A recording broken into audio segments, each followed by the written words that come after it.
네, 안녕하세요. 개미FC 최현준 FC입니다. 자, 오늘은 저번에 이어서 조금 비과세에 대해서 조금만 더 추가적으로 설명을 드릴게요.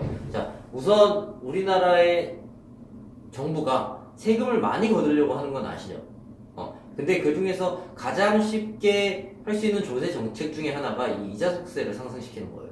비과세 혜택을 없애고. 그게 왜냐하면, 예를 들면 갑자기 담배값이나 술값 갑자기 뭐 2배로 올린대.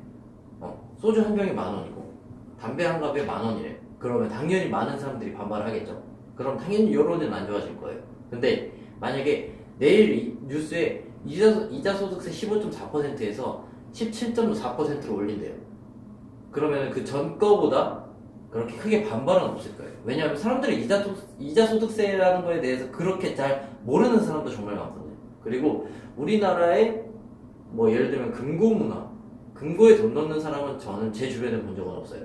그렇기 때문에 모든 사람들은 단돈 100원이라도 통장에 넣고 이러기 때문에 이자 소득세는 올리기만 하면 즉각적으로 효과를 볼 수 있는 조세 정책 중에 하나예요. 그래서 이제까지 계속 이런 저축에 대한 세금을 굉장히 많이 건드렸고 굉장히 많이 변했고요. 예전에는 이 비과세 저희가 아까 저번 시간에 얘기했죠. 저축성 보험의 경우 비과세인데 예전에는 그 기준이 3년만 했으면 돼요. 근데 그 이후로 3년이 너무 짧으니까 사람들이 너무 많이 혜택을 거둬서 세금을 더 거두려고 3년을 없애고 5년으로 늘렸죠. 근데 그게 이번엔 7년으로 또 늘렸어요. 근데 지금은 10년이죠. 다 없앴어요. 왜냐하면 나라에서 세금을 계속 걷어야 하니까. 왜냐면 복지국가를 만들려면 세금을 올려야 하니까 지금은 비과세 조건은 10년입니다. 그리고 10년에서 이번에 또 새로 2017년 4월이죠. 2017년 4월에 조건을 하나 더 걸었어요. 이번에는 기간을 더 늘리는 건 조금 힘드니까 아예 한도를 만들어 놓자 이렇게 했어요.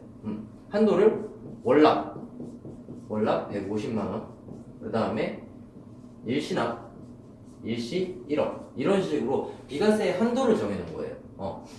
예를 들면 월납 150. 자, 10년 이상의 장기 상품, 저축성 상품에 대해서 월 150씩 할 수 있는 사람은 그렇게 흔치 않아요. 왜냐하면 일반 서민 같은 경우는 장기 상품에 150씩 하기 힘드니까. 그래서 이거는 약간 어느 정도의 자산가들을 향한 정책이에요. 이 한도를 만들어 놓은 거. 그렇기 때문에 이 법안이 통과돼서 지금은 비과세 혜택은 요 정도입니다.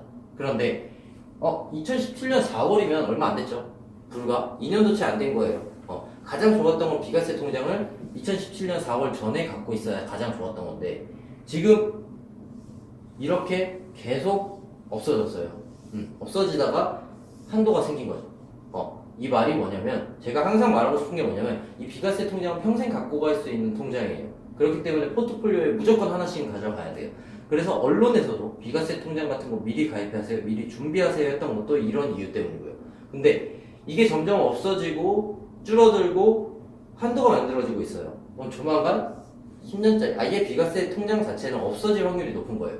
그래서 정말 최소라도 150만 원은 사실 힘들고 최소라도 갖고 계시면 그에 따른 플랜이 따로 있기 때문에 최소라도 이 비과세 통장을 하나씩은 각 포트폴리오에 추가하시길 좀 말씀을 드리겠습니다. 네.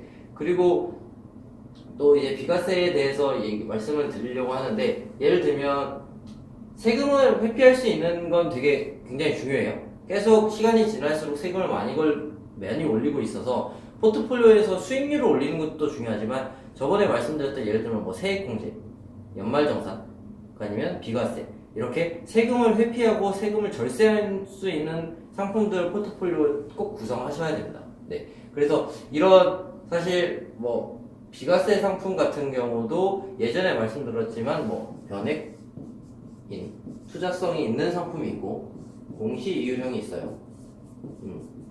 이건 그야말로 은행 적금처럼 우리나라 금리에 따라서 올라가는 거고 이거는 약간의 투자성이 있는 것들을 변액이라고 해요. 근데 사실 요즘 사회초년생들이나 조금 뭐 안정된 자산가, 그러니까 40, 50대 분들이 아니라면 사실 비과세 통장은 투자성이 있는 변액으로 하는 게 맞아요. 안정성이 있는 걸 하려면 적금을 하고 이 공시유령은 사실 저는 개인적으로 그렇게 추천해드리지 않습니다.